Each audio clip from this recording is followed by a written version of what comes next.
Okay.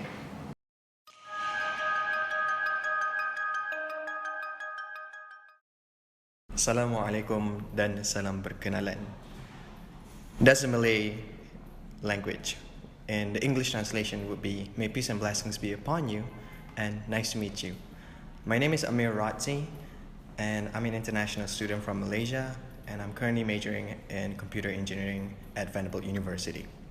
Today I want to share you a bit of story about myself, and the title of the story is Getting Back to My Roots. Growing up, I was trying to be different from everybody else. The boy who wanted to try everything. The reason why I behave that way is because of one thing. I wanted a change for my race. My race has been known to be fortunate, yet unlucky at the same time. Starting off with our history on how Malaysia could have been the first country to receive the independence. Back in the day, the king was very intelligent and super bright. He was able to attract people from all over the world to visit this small land, which is actually a bit smaller than the size of Tennessee, surprisingly. From there, spices was introduced in our country that made our food way better than before. And also, Malaysian food is considered to be top 5 food in the world.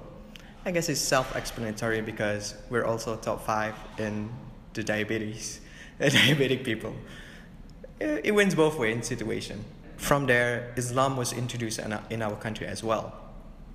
Our original handwriting was actually Arabic scripture that was used back in the day. And not to mention, our language, the Malay language, the one that you hear when I was self-introducing myself, was actually the lingua franca back in those days. It was actually happened during the 1500s. So imagine how old my country would be if we received our independence back in those days. Why it didn't happen in the first place? The reason for that is because we're too comfortable with the current situation. Or should I say, Malay privilege. Similar how people keep saying about white privilege here in the USA, but Malay privilege is a different thing that's happening in my country. With the Malay privilege, other races have always been striving to achieve better than us, which also leads to the Portuguese invasion, or some people would say in a nicer way, colonization. Our language was no longer the lingua franca. From Arabic scripture, it changed to the Roman alphabetic and numerals. Then what happens next? The Dutch came, later the Brits, then Japanese invaded us, and then the British again. So many countries have invaded this small country of ours. And even with all the colonization and everything, supposedly Malaysia should be an advancing country right now. But unfortunately, the people of my race is experiencing poverty more than the other races in my country. Why so? And here I see again, Malay privilege. The invasions from the colonialists that promised my race that you will still have a special treatment lead us to believe that we are in a comfort zone back again. And even the leading political party in Malaysia right now was developed in the first place to ensure Malay race would still have their privilege.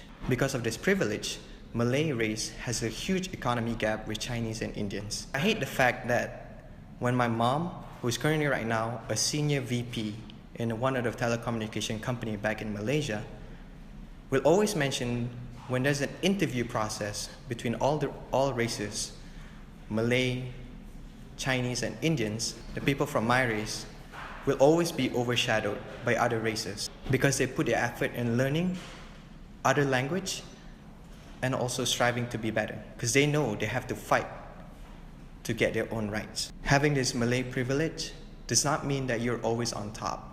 Overall, I would say I want to get back to my roots, as I believe that all efforts from our ancestors should be rewarded and should be continued to be strived from us, the future young generation.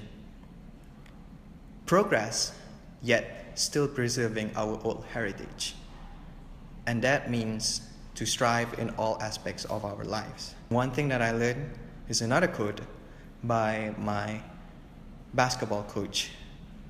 who's also Malay, and he strived himself from the bottom, and now he has his own restaurant right now.